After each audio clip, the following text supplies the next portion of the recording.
Valérie, elle est stressée aussi. Ouais. Ça va Valérie? La joie se lit sur leur visage. Quel sourire! En 2015, Karim et Javad Nazari fuient la guerre en Afghanistan avec toute leur famille. Mais le voyage ne va pas se passer comme prévu. Ils sont les seuls à arriver en France. Aujourd'hui, ils vont enfin retrouver leurs proches. Je ne mets pas, on dirait que c'est un rêve. Ce jour-là, c'est pour ça qu'on est très très heureux. Ouais. Tu as arrêté de compter les heures ou tu comptes toujours? Je compte toujours. Si, moi je regarde sur portable.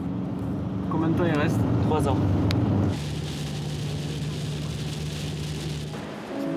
Séparés par leurs passeurs à la frontière entre l'Iran et la Turquie, ils ne se sont pas vus depuis 5 ans. Cette attente, elle prend fin aujourd'hui à Toulouse. Ils arrivent à 13h10 ici.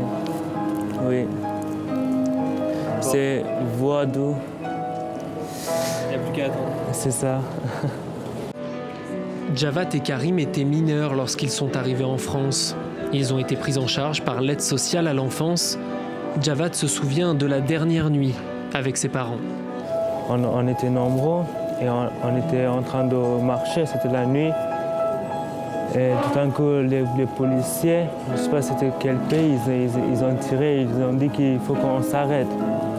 Et tout le monde s'est mis à courir, c'est pour ça Karim, mon frère, il a pris ma main et il a dit « Jarod, cours », on est couru. C'est pour ça qu'on s'est trouvé dans un endroit, on a vu que notre famille, ils n'étaient pas avec nous. C'était un souvenir horrible, c'était un pire la nuit que j'ai passée dans ma vie. S'ils sont là aujourd'hui, c'est grâce à la Croix-Rouge et à son unité spécialisée dans la recherche des familles disparues. Vous n'avez pas dû dormir beaucoup cette nuit? Oui.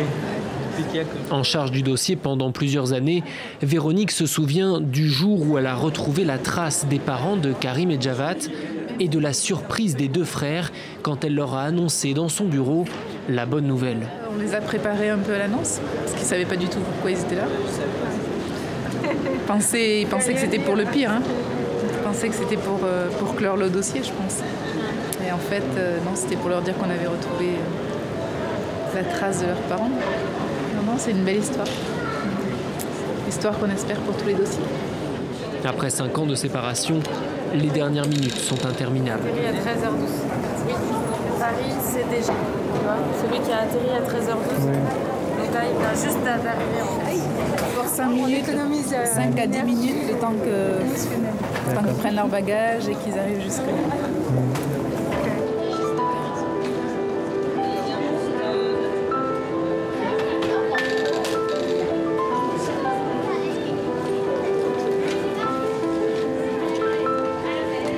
Séparée par la guerre, la famille va pouvoir désormais demander l'asile en France pour obtenir le statut de réfugié.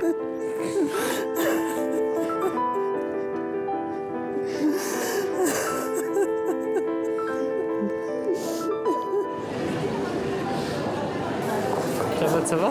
Oui, ça va. Tu as encore pleuré. Oui.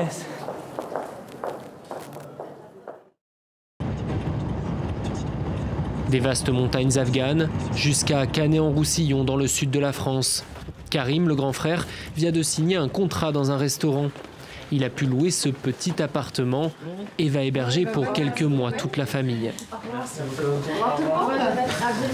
Si la famille Nazari est maintenant au complet, c'est grâce à la Croix-Rouge et à ce site internet qu'ils ont développé. Trace the Face, ils recensent les portraits de toutes les familles séparées dans le monde. J'ai tout essayé pour retrouver mes enfants. J'étais sûr au fond de moi qu'ils n'étaient pas morts.